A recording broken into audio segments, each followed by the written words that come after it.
It's the evening of January 1st when I record this, and so first of all, to all of you, a Happy New Year. It is tempting to race now into 2024 and look at all the things that will be coming. But before we do that, I have a feeling that we have to have a look in the rearview mirror, because there was so much going on in 2023. I don't know how many times last year I wrote that this changes everything. Probably too much. But anyway, it was a huge year for astrophotography. So in this video, we want to look at equipment, at software, at YouTube, and at the very end also on my channel, what was actually happening. And I'm actually sure that there's some things that you already forgot. So we will start with that right after the trailer.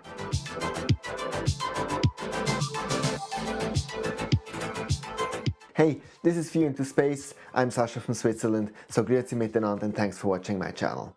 So we will start with equipment, and obviously this is an extremely wide area and I could talk for hours and I would still forget or simply don't know a lot that happened. So sorry, but this is only my own recollection, what stuck out for me, and even then I feel it is quite a lot. And I want to start with the company I was most impressed in last year. And this is Sharpstar or Ascar. So why am I so impressed? As you might know, early in the year they came out with the Ascar 5. And Ascar 5, from an idea point of view of having about 6 scopes within one scope, is intriguing, is new, is a real innovation. That all said, from a quality point of view, at least what I saw that reviewers were actually posting, I was not too much impressed. There is a saying already in photography that the more lens elements you have, for example a zoom lens versus a fixed lens, there is always a loss. So it was no surprise to me that the Ascar 5 could not match up to the fixed traditional telescopes. But now what really impressed me was how Ascar adapted this. Because just a few months after the Ascar 5 went out, they started with a new APO series. And in these few months, since about the middle of the year, they issued 4 of them. A 103mm, a 120mm, a 140mm, and a 185mm. And the crazy part is that they took actually the knowledge from the Ascar 5 and applied it in them by actually providing an 0.6 reducer, which you can only apply by actually detaching a part of the telescope. So the same system as you have seen in the Ascar 5. And I feel this is exactly the way of innovation that we should strive for. Trying something out conceptually, taking the best parts of it and applying it. And to see that in such a short time happening, that really impressed me. And the other thing that you might have missed is that they also released some back focus adjusters. They're pretty cheap, they work for each and every telescope, so another great thing. And I think they also released some filters and so on. So looking at the pile of innovation within just 1 year, they deserve, from my perspective, the title of the Innovator of the Year. With that, let's go to the other brand which also showered us with new things, and that was obviously Zibo. And with Zibo, obviously, we have the AM5 and the AM3 mounts, which are really quite game changers, at least from that price point of view. The second thing is the ASI 2600 MC Duo Cam, and yes, I was wrong, because I really doubted that this would be a good concept. I didn't believe that it would work well with dual narrowband filters, and I got proven wrong. It looks that this is really a very solid, a very good option. So at least from a one-shot color point of view, the guiding issue has been solved, thanks to Zibo. And then the third big innovation was obviously the C-Star 50. And while I feel that a certain amount of the excitement we see all over is hype, still, looking at the picture it delivers, looking at the price point, I think for entry level, for kids, for people who really don't want to have anything to do with all the complexity of astrophotography, it is an absolutely great solution. But then there is unfortunately also one point of Zibo where we're still waiting for the big thing, and that's the rotator that they announced. And until this day, it's not available. And for me, it's hard to understand why it's so difficult to actually just make something rotate, but there might be some reasons. And we still have something to look forward in 2024. Next thing, William Optics. I think the big news for William Optics was definitely the Red Cats, which finally have decent focusers. It started with the Red Cat 61. I will never get why they actually introduced the 61. I think an 81 or 91 would have been much more welcome. But anyway, now we also have the Red Cat 51 with the new focuser, with the internal focuser. And I think it's only time until we also see this year the Red Cat 71 get the new focuser. And that's definitely something that makes these scopes even more attractive. Next, filter-wise, and Leah, once again, amazing. How many filters this company has just released in this 1 year. We got the 2.8 nanometers narrowband. We got the 2.5 nanometers narrowband. We got new RGB filters. We got a new tri-band filter. We got a new quad band filter. We got new dual band filter. It's just new filters all around. And personally, having the 2.8 nanometers, what I really like about this company is the price-value ratio. That is, from my point, the best at the moment. Two small things at the end. Avalon, you might have not seen this, you might not need this, but it is cool. They actually created a universal polar alignment system. So this tool you can actually screw under your scope on a mount and you can do polar alignment with it, remote and automatic. So also something really new we haven't seen on the market yet. And last but not least, Primal Lucha Lab with their Eagle 5. For the first time it was feasible to actually put a desktop computer under your scope. I personally have one and I love it. With that, let's go to software. I have 3.5 points there, so it will be faster. I think the first big thing was Grexpert AI. It was on its own a big thing.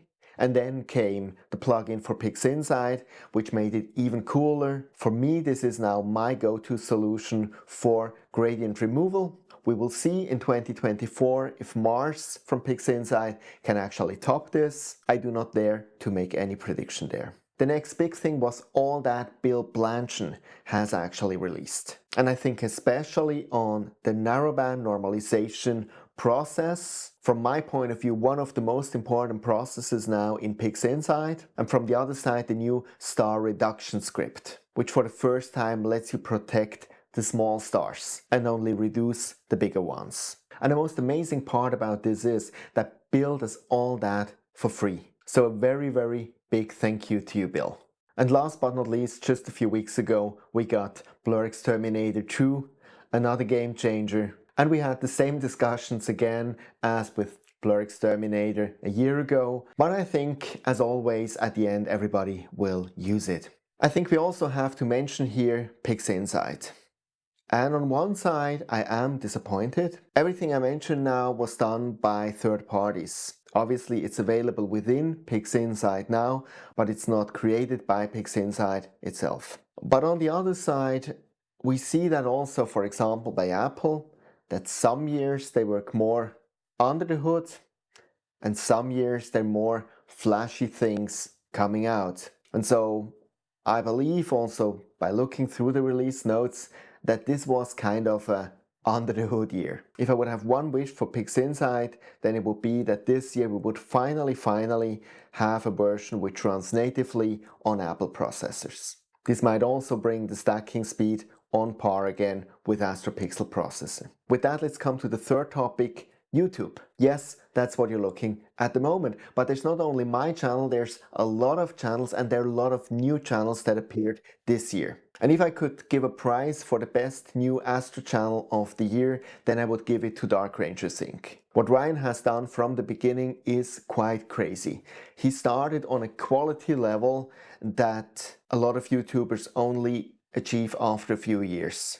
From the technology, from everything that he set up, from the way he professionally actually presents everything, I'm just deeply impressed. And from my point of view, he belongs, after such a short time, to the very best astrophotography channels all around. The second one, which was also really shining this year, is PaulymenAstro. Paul is a teacher by profession, and the way he presents it, it simply shows. Ironically, the best video of him has only, to date, 720 views, and it should have 7,000 views.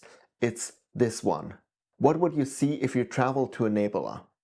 It's a question I get asked so many times by my friends, by my family. When you show someone who has no idea a picture of yours of a nebula, they would say, well, if you would actually fly there, what would you see? And quite honestly, before I have watched this video of Paul, I didn't know the answer. The third channel I want to mention is Deep Sky Detail. And this guy goes really into the theory, into the depth. And if you, for example, want to know, is astrophotography real? To the detail, what your eyes actually can see, how it's connected to the brain, and what this all has to do with astrophotography and so on, it's just fascinating. It's a little bit more theoretical stuff, but very well explained. And then from the new ones, the last but not least is Dark Sky Geek. He's the guy with the spectrometer. Yes, Queef has kind of a spectrometer, but this guy has the better one. And the way he actually looks at the filters, it's pretty cool, and you learn a lot about the characteristics of different filters and what is important when you consider to buy a new one. Now coming to the regular ones, I have to say, given I create YouTube videos myself, I know how much work it is. And the ones who produce practically weekly videos, like Queef, like Luke, like Nico, and so on, they have my deepest respect. But there is one creator of whom I'm really a fan of, and that's Dylan O'Donnell, Star Stuff. Because he brings on one side really good topics, but on the other side, he's so funny, he's so entertaining. And these two traits together, that's just simply a pleasure to watch. I hope, Dylan, that you go on full blast in 2024. And with that, to bring this video to the end, let's talk a little bit about myself, about my channel. In this 1 year, I got from 1,000 to 5,500 subscribers. And thank you very much for each and every one of you who subscribed, who is watching my videos. At the same time, I actually reached over 100 Patreons. And that's for me even more amazing. And over there at Patreon, we really grew into a family, and I really enjoy talking to them, discussing stuff, helping them out. So if you want to also join, link is in the description below. And in principle, it's exactly that. It's the interactions. It's the feeling that I can really provide value to you, that it's appreciated, and I hear that again and again in the comments. And that's what's kept me going, and that's what makes me really inspired also for this year, for 2024. So what can you expect? I think on one side you can expect more of the same. More PixInsight tutorials, more software reviews whenever I can find something attractive. But when we come to what changes, I think I want to get more professional. I just ordered a green screen, so I hope to bring the quality of actually the videos up a notch. What I also want to try this year are live streams, Q&A sessions for example, to have even closer connections with you. And what I also want to try is actually to process more pictures of myself, because sometimes I feel that everything I process, I do it with the purpose of creating videos. And even we have all these clouds, I still have a lot of backlog of data which I have not processed yet. And given that processing actually also means getting experience, getting new ideas, I really have also to focus on that, and I hope it will also pay off in new things that I can actually share with you. With that again, I wish you a very happy 2024, much health, success, happy moments, and especially obviously clear skies. I hope you keep watching my videos, I hope we keep interacting, and with that, see you next time.